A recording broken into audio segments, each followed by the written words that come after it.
The beat reporters are calling this day the Carson Wentz and Desean Jackson show? Love it. I love it.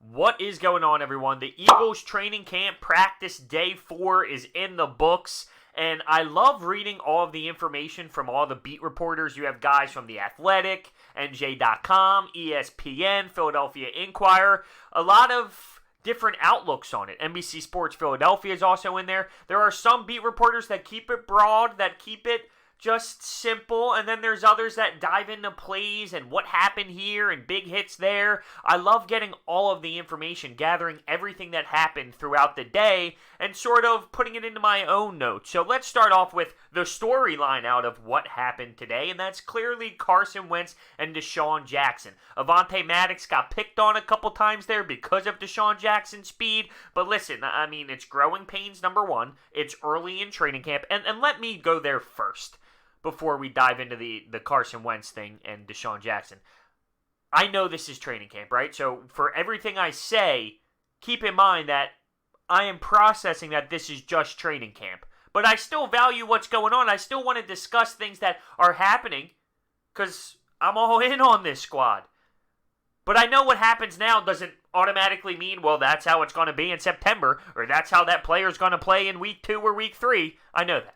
So let's talk about how Avonte Maddox got burned by Desean Jackson a couple times, and that's okay. That's okay. Learning curve, and Desean Jackson, that shows me this dude at his speed, at his age, still has that speed, and I love it. Obviously, he's older in his career. That was a question. What is he? Is he still this insane threat? Does he still have that monster speed? Does he still have that insane game? Well, he does, and he put it on display today as Carson Wentz was dropping beautiful passes right into his breadbasket, and Desean created separation throughout the day. That was an outstanding practice for those two who were clicking on the same page throughout the time on the field, and I love to hear that. Because remember now, practice 3 on Saturday, they were off. They weren't in sync, so they stayed after practice and they worked on things. And they come out the next practice after a day off and they start really clicking.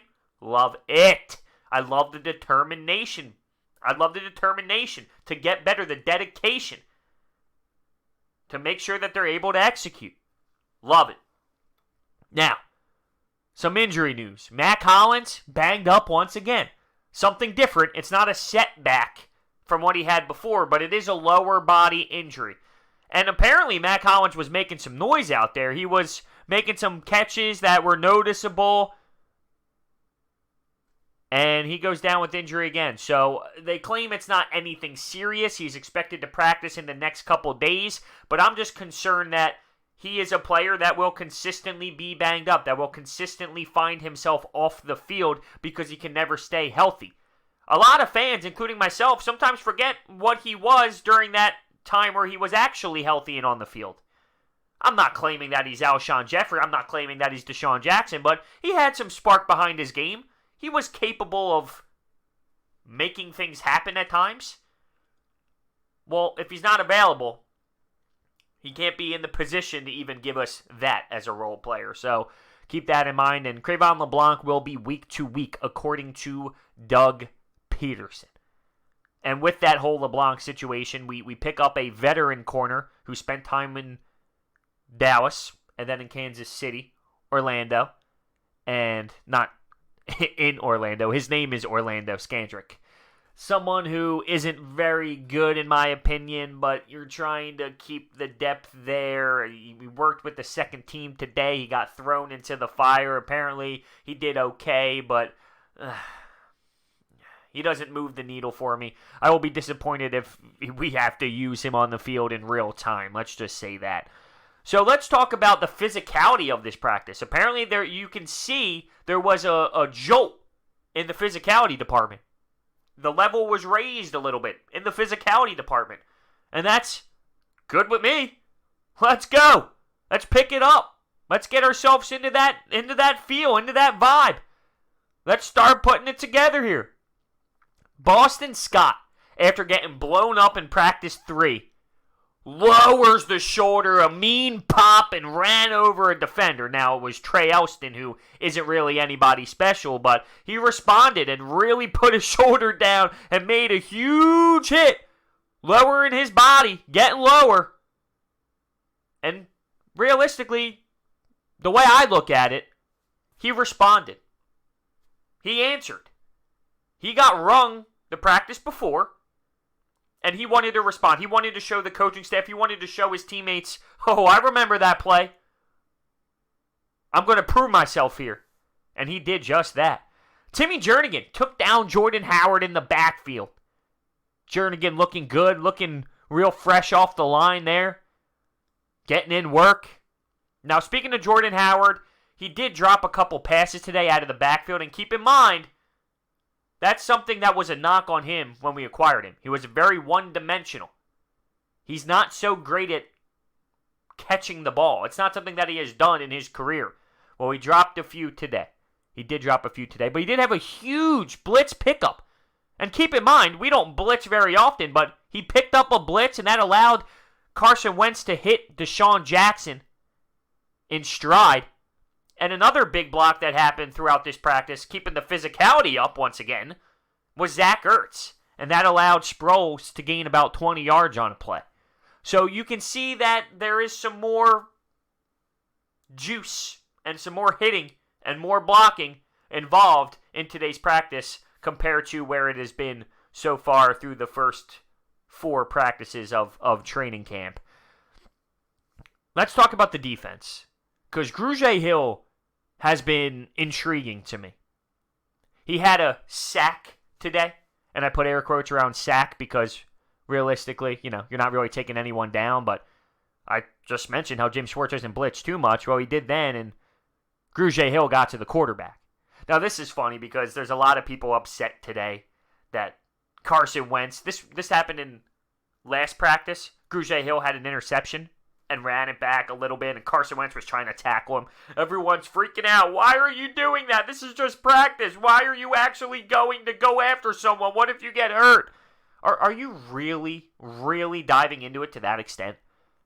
Please, don't do that. Don't do that. Oh, if he's doing that in practice, what's he going to be like in a game? Stop. Come on. Stop. I can't even go down that path. On a serious note, I can't literally use that as fuel because that pissed me off. Like, no, come on. It's practice. He threw an interception. His nature comes out because he's a competitor. His competitive nature comes out. Relax. He's not tackling Grugier-Hill and lowering the shoulder. Anyway, Grugier-Hill had another great play today with that sack. Trey Sullivan apparently had a nice little day. Had himself a little how do you do.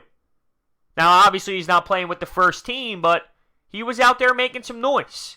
Speaking of first team, Sidney Jones is apparently doing well. Obviously, we know Avonte Maddox is trying to prove himself. Rasul Douglas now is a name that has been flying around town. Obviously, we know that he comes in great shape physically. And he is really having the eyes of the coaches. Today, he picked off Wentz. And had a really, and in that moment, was contesting with Alshon Jeffrey.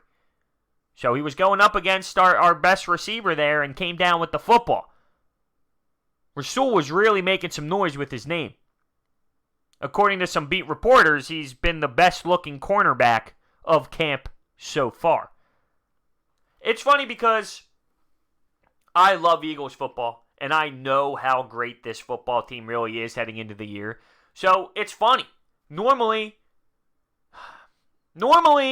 as a fan base, going into training camp, before the Super Bowl happened, I think that the fan base focused in a lot more, really dissected things that were occurring. Really looking into specific positions and plays and, who did what out there.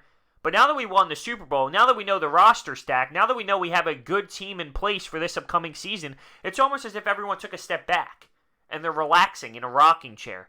Not worried at all. Not worried at all, just waiting for the season to happen because they know that they're a good team.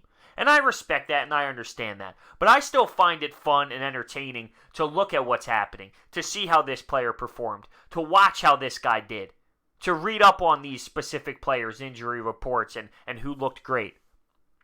I find that entertaining. Maybe because I've had my own fair share of training camps in my day, right? Not for football, of course, but for hockey. And, I remember the feeling. To be honest with you, I'm one of those guys that despise training camp, hated training camp, but I've been there. It's a different mentality. You're trying to prove to your coaches, even though you've played for these coaches in the past, you're still trying to prove that, hey, I put in work this summer, I'm ready to go, I'm ready to compete.